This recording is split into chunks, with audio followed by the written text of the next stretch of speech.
4 parts of speech हम पढ़ चुके हैं, नाउन, प्रोनाउन, वर्ब, एडजेक्टिव। आज हम आर्टिकल्स के बारे में पढ़ेंगे, आर्टिकल्स की डेफिनेशन करेंगे, आर्टिकल्स क्या हैं, आर्टिकल्स की कितनी काइंड्स हैं, ये हम आज पढ़ेंगे।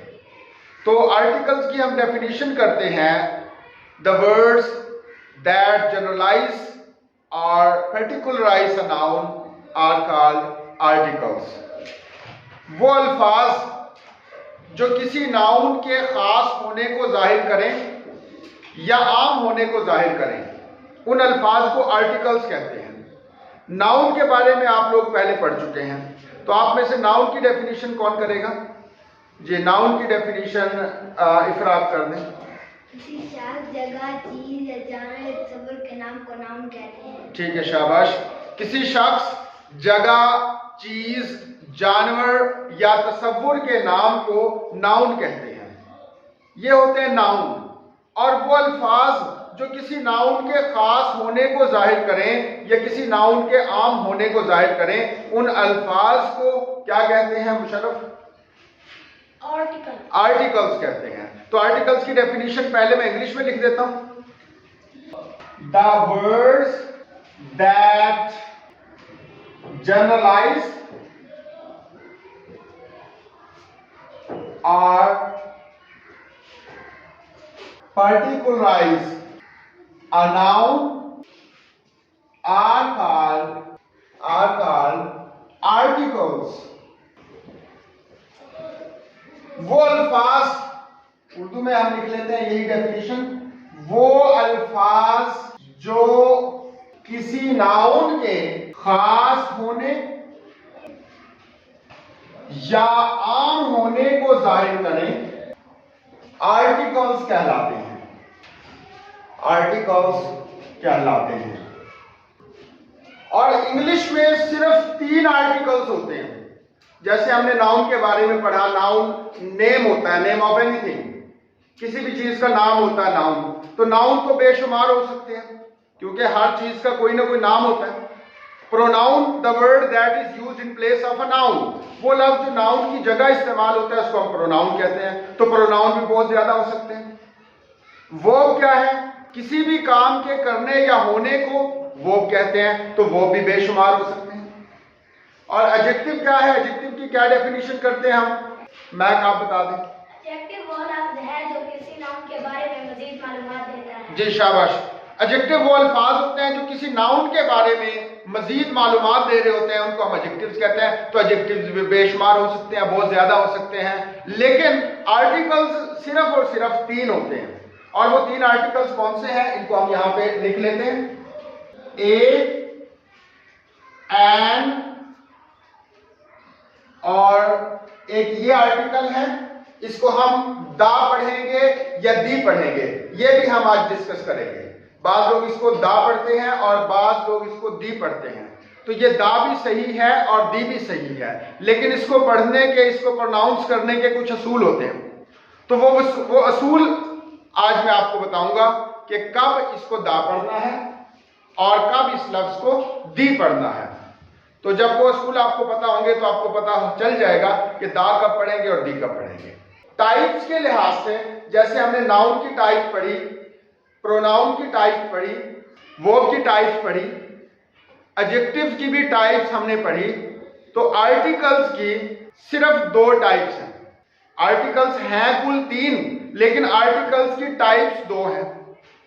तो आर्टिकल्स की कौन कौन सी टाइप्स हैं, इनको हम देख लेते हैं। इनडेफिनेट आर्टिकल्स और डेफिनेट आर्टिकल्स। कुल 3 आर्टिकल्स हैं। 3 में से 2 इनडेफिनेट आर्टिकल्स हैं और एक डेफिनेट आर्टिकल है। इनडेफिनेट आर्टिकल्स ए और एन को कहा जाता है। ए और एन को इनडेफिनेट आर्टिकल्स कहा जाता है, क्योंकि ये किसी नाउन को जनरलाइज करते हैं, किसी नाउन के आम होने को जाहिर करते हैं। इसी वजह से इनको इनडेफिनेट आर्टिकल्स कहा जाता है। और दा को हम डेफिनेट आर्टिकल कहते हैं। ये आर्टिकल दा है या दी है, इसके बारे में भी आपको मैंने अभी पढ़ाना है।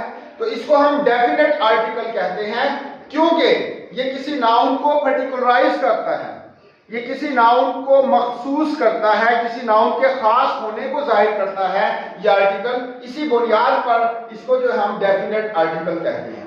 तो आर्टिकल्स की दो टाइप्स, इनडेफिनेट आर्टिकल्स और definite article. Indefinite articles a और एन है, और डेफिनेट आर्टिकल सिर्फ एक है जो दा है। अब हम देख लेते हैं इस आर्टिकल को दा कब पढ़ा जाएगा और दी कब पढ़ा जाएगा। अगर ये आर्टिकल किसी ऐसे लफ्ज से पहले इस्तेमाल हो जो वावल साउंड से शुरू हो रहा है, तो इसको हम दी पढ़ेंगे। अगर ये आर्टिकल, बात को समझे, किसी ऐसे नाउन से पहले या ऐसे वर्ड से पहले इस्तेमाल हो रहा है जो वर्ड वावल साउंड से शुरू हो रहा है, तो इसको हमने दी पढ़ना है, दी प्रोनाउंस करना है, दा नहीं करना। और अगर यही आर्टिकल किसी ऐसे वर्ड से पहले इस्तेमाल हो रहा है जो वर्ड कॉन्सोनेंट साउंड से शुरू हो रहा है, तो इस वर्ड को दा प्रोनाउंस किया जाएगा, इसको हम दी नहीं पढ़ेंगे। अब हम इसकी एग्जांपल्स दे देते हैं, जब इसकी मिसालें दी जाएंगी तो तब आपको जो है ये अच्छे तरीके से समझ आ जाएगी बात। मिसाल के तौर पर एक लफ्ज है एप्पल, आपने पढ़ा होगा एप्पल। तो जो ए है ये वॉवल है या कॉन्सोनेंट है, ये आप बताएंगे। ए वॉवल है या कॉन्सोनेंट है? शेर अली आप बता दें। वॉवल है। तो अगर एप्पल से पहले हमें आर्टिकल लगाना पड़े, एप्पल से पहले ये आर्टिकल लगाना पड़े, तो इसको हम क्या पढ़ेंगे? इसको द एप्पल पढ़ेंगे या दी एप्पल पढ़ेंगे? आयशा दी एप्पल पढ़ेंगे, शाबाश। ये देखिए एप्पल, एप्पल ये वर्ड ए से शुरू हो रहा है, ए वॉवल है और वॉवल साउंड ही प्रोड्यूस कर रहा है ए। तो इससे पहले अगर ये आर्टिकल लगा हुआ हो तो इसको हमने पढ़ना है दी एप्पल, दी एप्पल, दा नहीं पढ़ना क्योंकि ए वॉवल है। इसी तरीके से अगर लिखा हुआ हो एग, अब यहां पे ई वॉवल है और वावल साउंड ही प्रोड्यूस कर रहा है एग, और एग से पहले ये आर्टिकल लगा हुआ हो, तो अब इसको दी एग पढ़ेंगे या द एग पढ़ेंगे? जी यास्मीन आप बता दें। The egg. शाबाश, वेल डन। इसको पढ़ेंगे दी एग, दी एग, क्योंकि ई वॉवल है, ये वॉवल साउंड से पहले वर्ड यूज हुआ, तो इसको हमने पढ़ना है दी एग पढ़ना है, द एग इसको नहीं पढ़ना। समझ आ गई ये बात? अब मैं एक और वर्ड लिख देता हूं। यहां पर मैं लिखता हूं बुक, कहीं पे ये वर्ड लिखा हुआ है बुक, और बुक से पहले ये आर्टिकल इस्तेमाल हो गया। तो अब आपने प्रोनाउंसिएशन कैसे करनी है?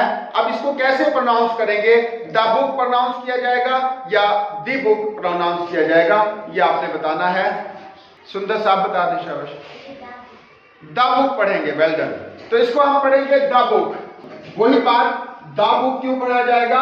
क्योंकि बी कॉन्सोनेंट है और कॉन्सोनेंट साउंड प्रोड्यूस कर रहा है। कॉन्सोनेंट से पहले, कॉन्सोनेंट साउंड से पहले अगर ये आर्टिकल इस्तेमाल हो तो ये दा पढ़ा जाएगा, दी पढ़ा नहीं जाएगा। एक और वर्ड मैं यहां पे लिख देता हूं, कप। मैं लिख देता हूं कप। अब आप बताएंगे कि सी जो है वो वॉवल है या कॉन्सोनेंट है? तलहा आप सबसे पहले तो ये बताइएगा कि सी वॉवल है या कॉन्सोनेंट है? सी कॉन्सोनेंट है, वेल डन, शाबाश। तो सी कॉन्सोनेंट है और कॉन्सोनेंट साउंड ही प्रोड्यूस कर रहा है सी। तो कॉन्सोनेंट से पहले अगर ये आर्टिकल हमने इस्तेमाल किया तो अब जो है बिलाल आप बता दें, इसको दी कप पढ़ेंगे या दा कप पढ़ेंगे? दा कप, शाबाश, वेल डन। तो इसको हम पढ़ेंगे दा कप। अब इस टॉपिक की आपको समझ आ गई कि इसको दा कप प्रोनाउंस करना है और दी कप प्रोनाउंस करना है, ठीक है? तो अब आपने करना क्या है, यहां तक इस टॉपिक की प्रैक्टिस करनी है। बुक के अंदर सर्च करें कि कहाँ पे कौन कौन से आर्टिकल्स इस्तेमाल हुए हैं। जहां पे दा इस्तेमाल हुआ वहां पे आप देखें कि इस लफ्ज को हम दा पढ़ें या दी पढ़ें, इस आर्टिकल को कैसे प्रोनाउंस करें, और अपना जो लेसन होता है उसके अंदर से तलाश किया करें कि कौन कौन से आर्टिकल्स मौजूद हैं, कौन से वर्ड्स नाउन है, कौन से प्रोनाउन है, कौन से वर्ब है, कौन से एडजेक्टिव्स हैं और कौन से आर्टिकल्स हैं। इसके बाद हम नेक्स्ट जो पढ़ेंगे वो हम ये देखेंगे कि ए और एन कब इस्तेमाल होता है, किस वक्त हम ए और एन का इस्तेमाल करते हैं और किस वक्त ए और एन का इस्तेमाल नहीं करना। और इसके अलावा ये आपको बताया जाएगा कि ए कब इस्तेमाल करना है और एन कब इस्तेमाल करना है, और कौन से वो मौके हैं जहां पर ना ए इस्तेमाल किया जा सकता है और ना ही एन इस्तेमाल किया जा सकता है। और ये जो आर्टिकल आपने पढ़ा ना दा, इसको हमने प्रोनाउंस करना सीख लिया, दा और दी, तो ये कब इस्तेमाल करना है, ये एक बड़ा अहम टॉपिक है। इसको अच्छे तरीके से आप खुद भी बुक में देख लेना, थोड़ा सा स्टडी कर लेना, आपको समझ में आ जाएगी। वरना फिर मैं आपको ये टॉपिक समझाऊंगा कि दा कब इस्तेमाल होता है और कब इस्तेमाल नहीं करना। तो इसके भी कुछ स्पेसिफिक रूल्स हैं, कुछ मखसूस असूल हैं, तो इन असूलों को हम देखेंगे और इनको हम जो है वो अगले टॉपिक में पढ़ेंगे। ठीक है, यहाँ तक आपको समझ आ गई है। किसी ने कोई सवाल पूछना हो, अगर किसी का कोई क्वेश्चन हो, कोई बात समझ ना आई हो तो वो पूछ सकते हैं। चलिए ठीक है भाई, इसको आप इस टॉपिक को आप नोट कर लें, फिर उसके बाद हम अगला टॉपिक देखें।